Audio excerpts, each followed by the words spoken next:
stare de nerăbdare, nervi, agitație, stres, tensiune, presiune.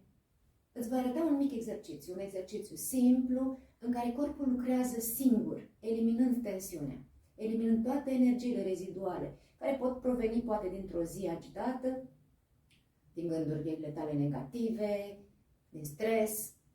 Privește.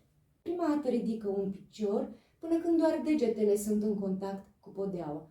Apoi ridică-l și pe celălalt. Doar degetele sunt în contact cu podeaua. Și acum, simultan, și brațele. Palmele moi, relaxate, în fine, cât de relaxat poți fi.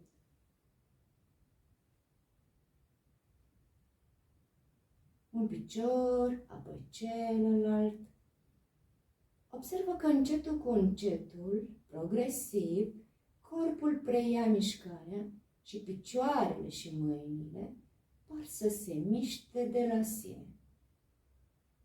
Așteaptă.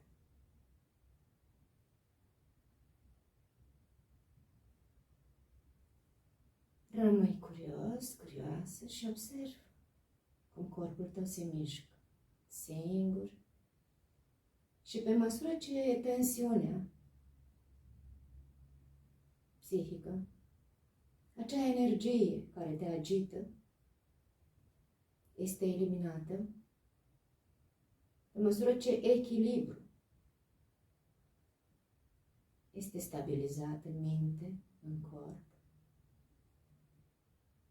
observă cum tălpile tale sunt în contact total cu podeaua, cu sol. În momentul în care corpul a eliminat tensiunea,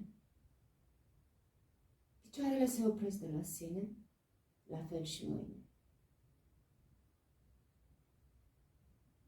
Inspiră și imaginează-ți că expiri prin tălpi toată tensiunea reziduală. Inspir și expiră prin tălpi toată tensiunea reziduală de câteva ori.